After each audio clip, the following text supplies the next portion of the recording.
buenas noches. Arcanum Paranormal les da la bienvenida. En esta ocasión les voy a hablar de algunos relatos acerca de emparedamientos. Me gustaría aclarar un poco qué era esta práctica. Yo sé que hay algunas personas que saben lo que es, de lo que se trata y hay otras personas que tal vez no tengan esa información. Básicamente, un emparedamiento era una forma de encarcelar a una persona de una manera perpetua, ya sea como un método de tortura o como un método de ejecución. Por lo general, las personas que eran emparedadas morían de hambre o de deshidratación. Esa era la causa de muerte. Era una muerte horrible porque estaban encerrados prácticamente sin nada que comer, que beber y en completa oscuridad.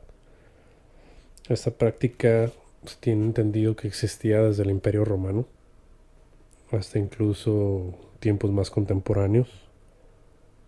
Se ha dicho de algunas leyendas urbanas en donde en construcciones un poco más modernas se han dado el caso de este tipo de prácticas, de las cuales yo el día de hoy les traigo algunas historias acerca de ello. Básicamente el objetivo de esta práctica era dejar algún custodio, ya sea en alguna construcción o en algunos casos en algunos tesoros o algunas cosas de valor.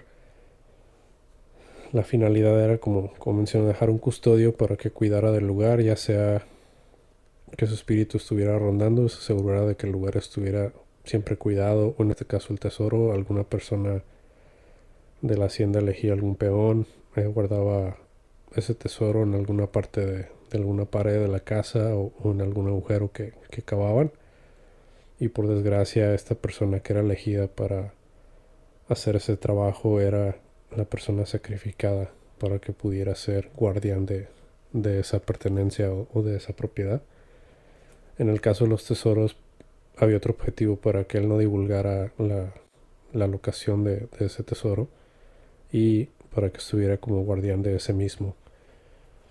Eh, una de las historias que traigo que tocan este tema de los emparedamientos es el caso de la presa de San José. Es una presa que se encuentra en el estado de San Luis Potosí, en México. Esa presa fue fundada, no fue fundada, la construcción comenzó a inicios de septiembre de 1863 y fue concluida en el año de 1907 por el arquitecto José María Siliceo. Sin embargo, y a pesar de estar involucrada personas de la alta sociedad que tuvieron que ver con la construcción, pues estaba entre ellos todavía la práctica del esoterismo y del espiritismo. Aún estaba presente todo eso. Estas personas involucradas obviamente estaban preocupados por la resistencia de tal presa. Entonces ellos ordenaron hacer todo lo posible para que esta pues fuera fiable y se pudiera garantizar la durabilidad. Entonces se dice que las personas encargadas de esta construcción tuvieron alguna asesoría. Aquí en este caso en esta historia difieren algunos. Unos dicen que estas personas fueron con un chamán, con una persona de este tipo de conocimientos, y él les sugirió el utilizar cuerpos, el utilizar personas en los cimientos como ofrenda para que estos tuvieran mayor resistencia. Y hizo una sugerencia algo macabra. Él sugirió que en las columnas de esta presa hubieran niños para que estos, cuando la presa tuviera riesgo de romperse o de generar algún percance mayor, ellos lloraran y así avisaran a la población antes de una desgracia. Algunos dicen que, aparte de los cuerpos que ellos consiguieron para los cimientos, muchos comentan que ellos fueron ofreciendo dinero a gente muy pobre a cambio de los cadáveres de sus hijos, sin darles explicaciones para qué los iban a utilizar para pues poder tener acceso a ellos. Y otras historias cuentan de cómo estos sujetos simplemente se robaban a los niños o los atraían con juguetes, con dulces.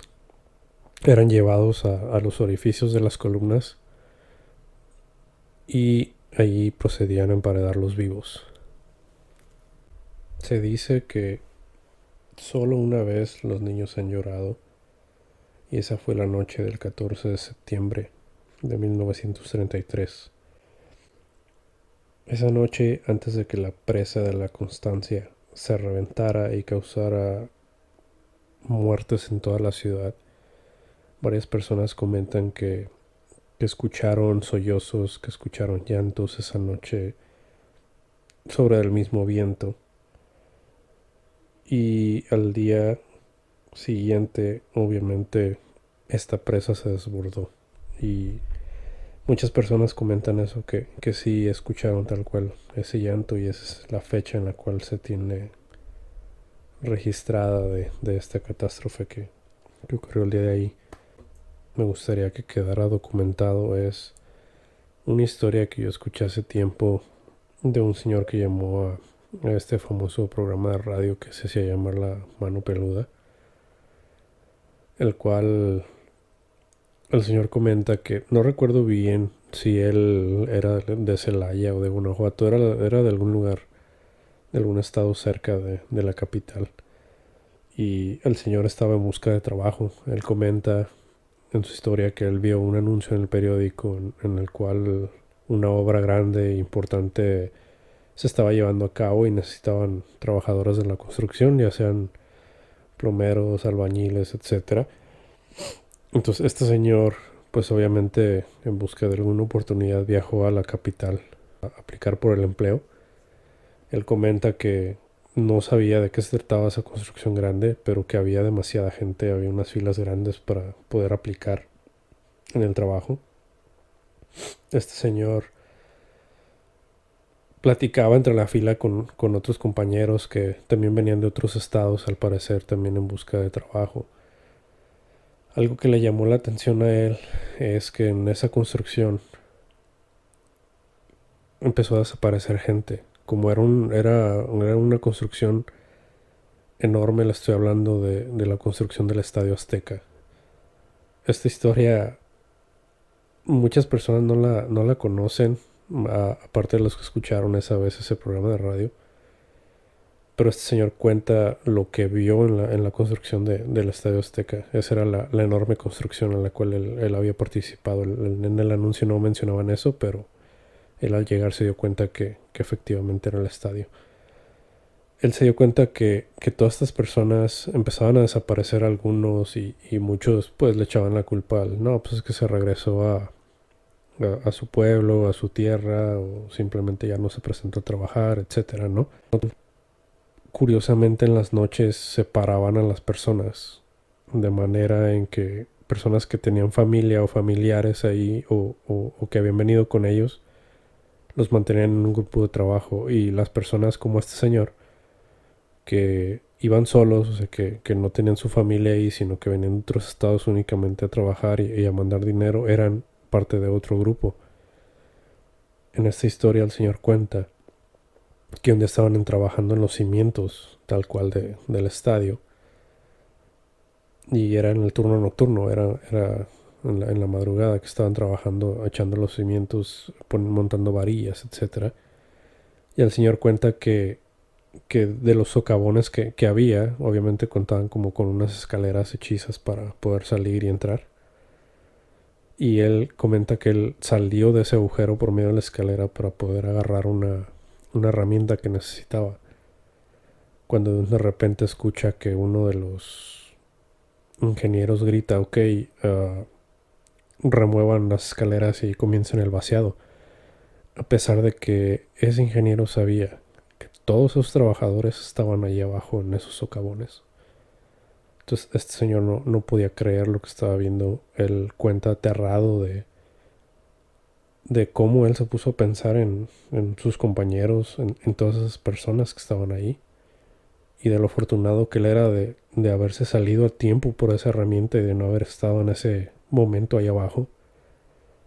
Lo que hizo el señor inmediatamente como pudo, se fue de la obra, ni siquiera reclamó su sueldo, simplemente salió corriendo del lugar y se quedó aterrado de ver cómo era posible que tal crimen se haya efectuado y pues obviamente él no iba a ir con la policía porque no le iban a creer. Están hablando de la construcción de un estadio donde hay gobierno involucrado, etcétera, y simplemente el señor optó por alejarse de ese lugar y no volver más. Con los años, obviamente ya que el estadio se construyó y todo, el señor se animó a contar esta historia acerca de lo macabro que tiene el Estadio Azteca en la cimentación, en su construcción. La otra historia que le traigo es es de una leyenda acerca de una mujer de Monterrey. Es una historia de Monterrey. Esto es lo que la persona que escribió la historia, que nos la hizo llegar, no me puso nombre, lo mandó de manera anónima, pero voy a leérselas.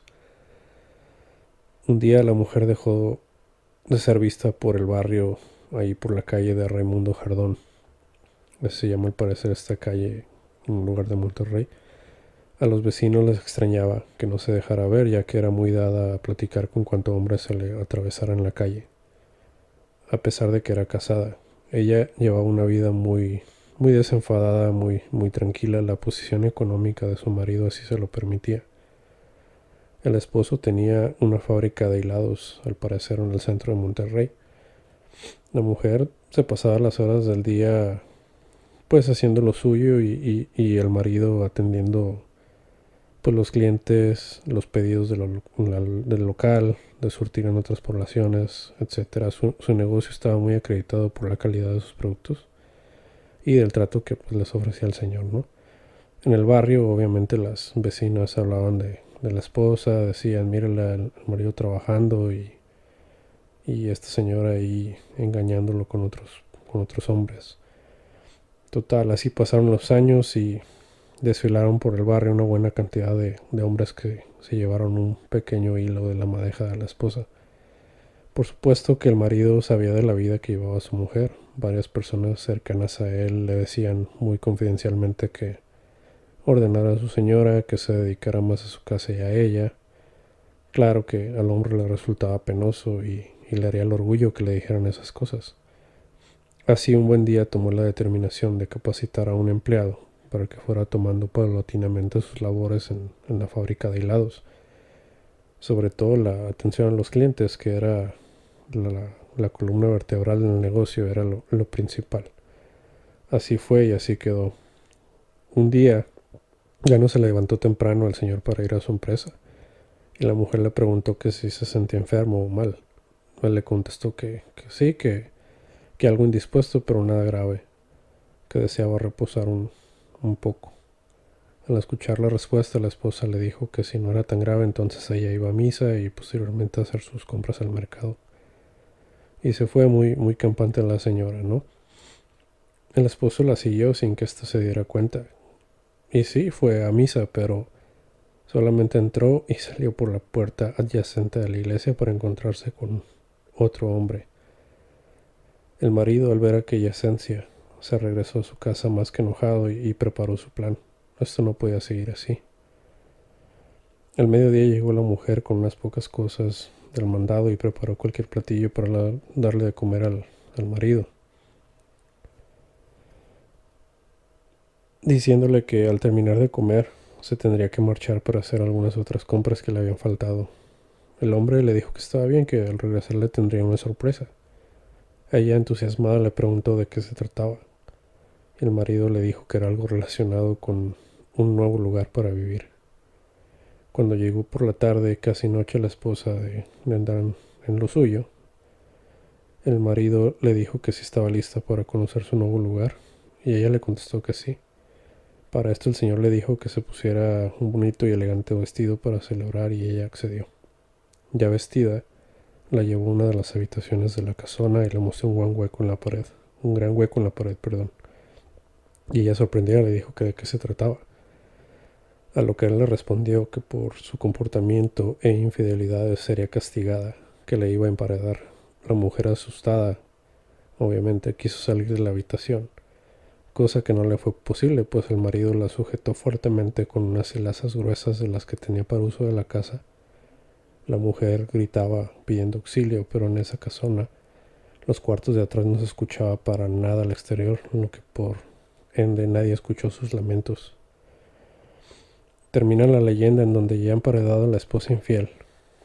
Seguía saliendo pero como alma en pena, atravesando el portón principal, y caminaba levitando sin rumbo fijo por las calles empedradas. Nunca sospecharon del marido, este solo decía que su mujer se había ido con otro hombre, y la gente sí le creyó dado la reputación que tenía la esposa. Tuvo que pasar mucho tiempo para que algunos albañiles haciendo unas obras de remodelación encontraran el esqueleto de la mujer elegantemente vestida en aquella construcción. Y así termina la historia que nos hicieron llegar acerca de esta leyenda en Monterrey. Y yo le pregunto a usted, ¿tiene algún amigo ingeniero, arquitecto, al cual le pueda preguntar acerca de estas leyendas urbanas, si conoce algún colega que aún siga teniendo este tipo de prácticas? Yo he escuchado muchas historias acerca de que aún lo siguen haciendo en construcciones de puentes, en edificaciones. Obviamente es raro o va a ser muy difícil que le digan que sí. Yo he escuchado también otras historias en las cuales en las obras se le presenta algún encargado, pero curiosamente vestido de negro, y les pide ciertas cosas a cambio de ciertos favores en la construcción y de alguna manera los convence o acceden. Si les gustó estas historias que les traje, déjenme en su comentario si tiene algún tema en específico que le gustaría en el cual yo haga alguna investigación, algún video. Hágamelo llegar por medio del comentario o por medio del correo. Al igual, si tiene usted alguna historia paranormal que le gustaría compartir o que le gustaría añadir a este compilado de historias, de temas, con toda confianza su canal puede hacerlo. Si le gustó este contenido, lo invito a que se suscriba para poder llegar a más personas y así el canal sea recomendado y mayores personas puedan tener acceso a estas historias, a este contenido. De antemano le deseo muy buenas noches y le doy de todo corazón gracias por su tiempo. Arcanum Paranormal se despide. Que pase buenas noches.